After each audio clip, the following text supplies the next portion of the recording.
Tahukah kalian, bahwa ada banyak sekali Tuhan-Tuhan yang disembah oleh umat manusia di dunia ini menurut agama dan kepercayaan mereka masing-masing. Menurut data dari situs World Population Review menyebutkan, bahwa jumlah agama di dunia hingga saat ini mencapai lebih dari 4.000 agama dan kepercayaan. Selain itu, tidak sedikit umat manusia yang memilih menjadi ateis atau tidak beragama. Masing-masing kelompok agama juga meyakini, bahwa Tuhan yang mereka sembah adalah Tuhan yang paling benar. Adapun Tuhan-Tuhan yang disembah umat manusia ada beraneka ragam. Ada agama yang menyembah manusia, menyembah patung berhala, menyembah arwah nenek moyang, menyembah hewan, menyembah matahari, menyembah bintang, menyembah bulan, menyembah api, menyembah pohon, menyembah kuburan, menyembah setan dan makhluk gaib, dan masih banyak lagi. Bahkan, tidak sedikit manusia-manusia yang pernah mendeklarasikan diri bahwa mereka adalah Tuhan. Masing-masing keyakinan agama meyakini, bahwa Tuhan yang mereka sembahlah yang telah menciptakan mereka, dan mampu memberikan keselamatan hidup bagi mereka. Selain itu, cara ibadah masing-masing agama tentu berbeda-beda. Lalu, siapakah Tuhan yang paling benar dan wajib disembah menurut agama Islam? Mari kita bahas bersama. Di dalam ajaran agama Islam, Tuhan yang paling benar dan wajib disembah hanyalah Allah Subhanahu wa Ta'ala. Lafaz Allah di dalam Al-Quran disebutkan lebih dari 2.600 kali, di luar penyebutan tentang substansinya seperti Ar-Rabb atau Ar-Rahman. Di dalam Islam, wujud Allah tidak bisa disamakan dengan wujud manusia atau makhluk-makhluk ciptaan lainnya. Hal ini karena Allah adalah Sang Kholik atau pencipta, bukan makhluk atau sesuatu yang diciptakan. Allah itu ada, namun Tuhan itu gaib dan tidak bisa dilihat manusia biasa secara kasat mata. Kalaupun manusia di dunia ini ingin melihat Allah, tentu indera mereka tidak akan kuat dan tidak akan mampu untuk memandang cahaya Allah Subhanahu wa Ta'ala. Mungkin ada seseorang yang bertanya, benarkah Allah itu ada? Pertanyaan semacam ini merupakan pertanyaan beberapa orang yang meragukan keberadaan Tuhan. Perlu diketahui, bahwa eksistensi Allah itu tidak dapat diobservasi dan tak dapat pula dideteksi keberadaannya melalui serangkaian alat-alat modern. Mencari Tuhan dengan metode empiris seperti itu tidak akan membuahkan hasil. Hal ini sebab Tuhan itu memang gaib, wujudnya sama sekali tak dapat diakses melalui panca indera manusia. Karena itulah, untuk membuktikan keberadaan Tuhan bukan dengan melakukan serangkaian tes yang bersifat indrawi, tetapi dengan penarikan kesimpulan yang bersifat rasional. Coba kalian fahami, bila kita melihat jagat raya ini, kita lihat semuanya punya garis merah yang sama, yaitu semua serba berubah. Tak ada yang tak berubah di jagat raya ini, bahkan hal yang kita sangka tak pernah berubah pun ternyata berubah seiring waktu. Semua hal mengalami masa sebelum, sedang, dan setelah. Semua berubah dari satu kondisi ke kondisi lainnya.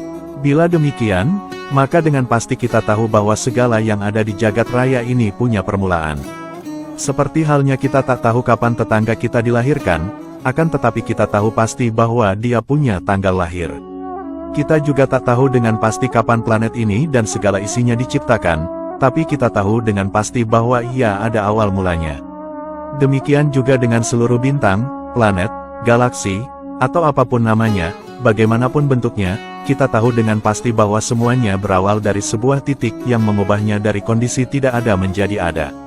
Selain itu, kita lihat bahwa segala yang ada di dunia ini juga punya sifat dan karakter khusus. Benda-benda besar di jagat raya mempunyai gaya tarik yang kita sebut gravitasi.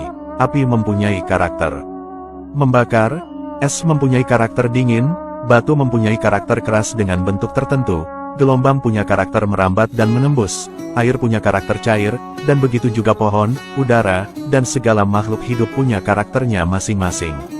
Segala karakter ini pun saling melengkapi dan membentuk sistem kehidupan yang saling menopang satu sama lain. Meski kita tak tahu dengan detail bagaimana semua itu terbentuk, tapi kita bisa memastikan bahwa seluruh sifat dan karakter itu dibentuk dan dirancang dengan penuh kesadaran oleh aktor yang berada di luar jangkauan kita. Selain itu, mustahil bila hal yang sebegitu rumit terjadi dengan sendirinya dan membentuk sistem yang begitu hebatnya. Ketika melihat keberadaan dinding dari batu bata di tengah hutan, kita bisa menyimpulkan dengan pasti bahwa dinding itu dirancang dan dibuat oleh suatu makhluk berkesadaran, bukan oleh angin, air, panas mentari, pohon-pohon atau gempa bumi. Padahal, susunan dinding batu bata itu sangat sederhana, tetapi akal kita menolak ketika ada yang mengatakan bahwa dinding itu tercipta dengan sendirinya. Maka, bagaimana mungkin kita sanggup mengatakan bahwa jagat raya ini ada dengan sendirinya? Bila demikian, maka sampailah kita pada pertanyaan paling penting, yaitu siapakah aktor yang membuat semuanya ada dari tiada, siapakah yang merancang dan membentuk seluruh karakter yang kita lihat di setiap hal di jagat raya ini? Jawabannya tak lain dan tak bukan adalah Tuhan kita, yaitu Allah Subhanahu wa Ta'ala. Meskipun kita tak pernah melihatnya, tetapi kita tahu dengan pasti bahwa Tuhan itulah penyebab utama dari segala keberadaan di alam semesta. Keberadaannya adalah pasti dan tak bisa didebat lagi. Keberadaan Tuhan inilah yang disebut para ulama sebagai wajibul wujud, keberadaan yang pasti, harus, dan tak bisa disangkal. Adapun keberadaan selain Tuhan sifatnya hanya mungkinul wujud, yakni sesuatu yang keberadaannya relatif dalam arti bisa saja ada dan boleh juga tidak ada. Tak ada alasan yang memastikan bahwa kita ini harus ada, planet ini harus ada, dan segala hal di semesta harus ada. Tetapi, Tuhan harus ada sebab keberadaannya merupakan keniscayaan dari seluruh keberadaan hal lain yang sudah ada ini. Inilah yang membedakan antara keberadaan Tuhan dan keberadaan selain Tuhan. Meskipun semua sama-sama ada, tetapi pada hakikat keberadaan keduanya jauh berbeda. Semoga kita selalu beriman kepada Allah Subhanahu wa Ta'ala. Amin.